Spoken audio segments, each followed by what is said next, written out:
Now, as usual for this stretch, I'm going to be using a metronome so I can get an even 5-second inhale and 5-second exhale.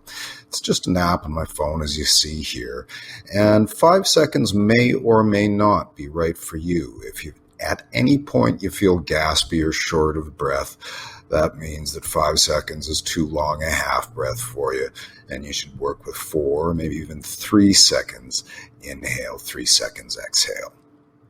So get yourself set up with your feet parted, just barely in the stretch here. You know, you're aware that your feet are apart, but you're not feeling an intense stretch yet.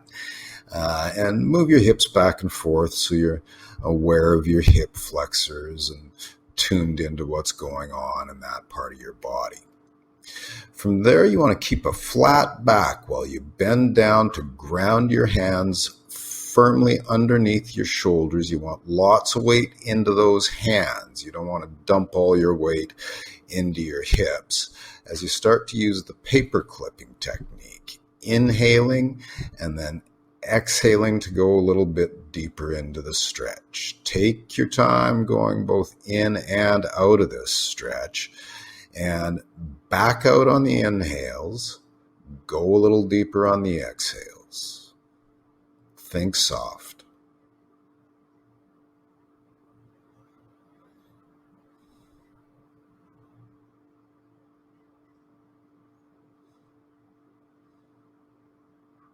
Keep the breath flowing continuously. You don't want to hold your breath at any point. And you may want to rock back and forth with your hips a little bit at any given point. That seems to coax a little bit more abduction into the hip. You might also find at some point that you want to come up onto the balls of your heels. That helps both force the heels out a little farther on those exhales and draw them in on the inhales. But it does change the little stretch a little bit, and it's good to experiment with different toe positions.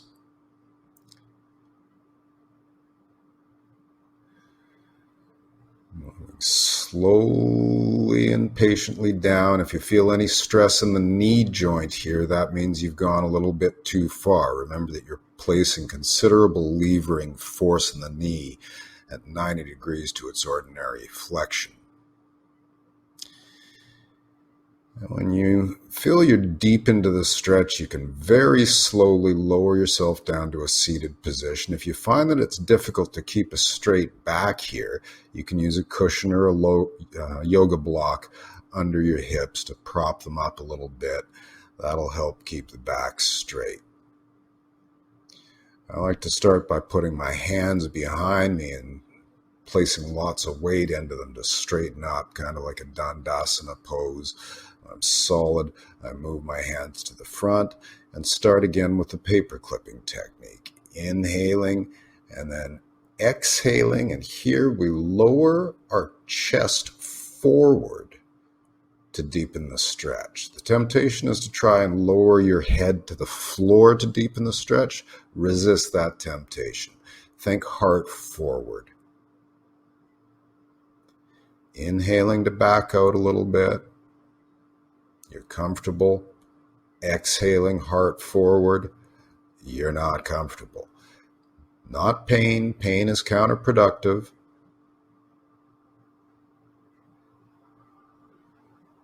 But exhale forward until you know you're stretching those hip abductors.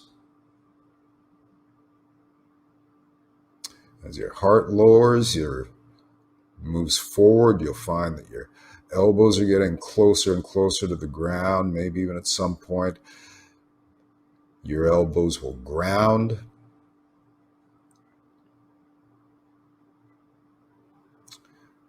But try not to have goals with this one. Just take whatever you get and stay tuned in particular to your knees.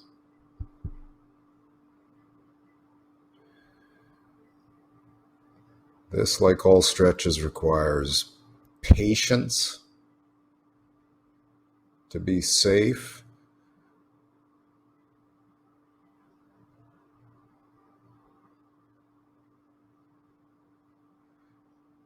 And a little bit of rounding in the back isn't the end of the world.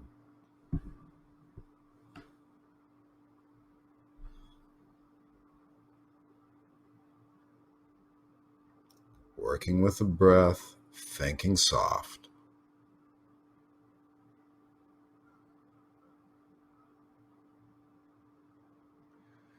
I'm going to do a few rounds of contract release here. Sit up out of the stretch and then squeeze the legs together. The heels don't actually move, but you're charging up the muscles on the inside of your thighs as you squeeze.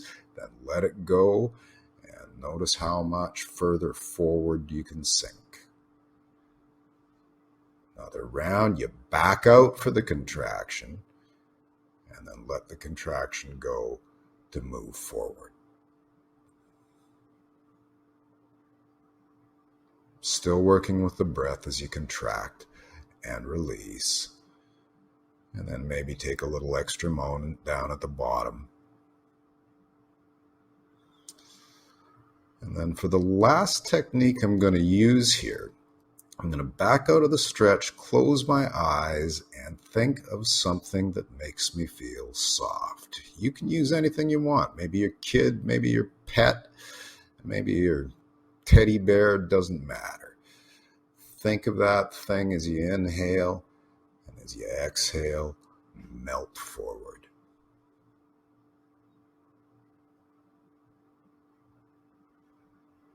You can do a couple of rounds of that too.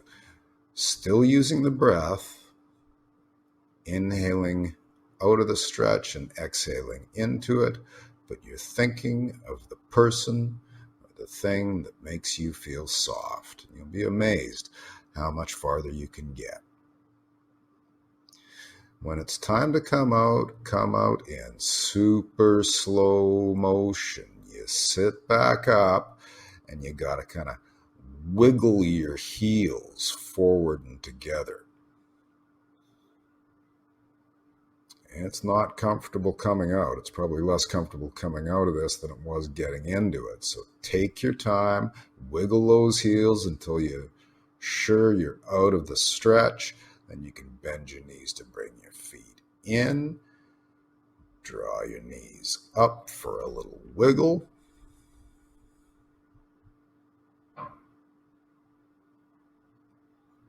Butterfly back and forth to get some blood back into that. And you're done.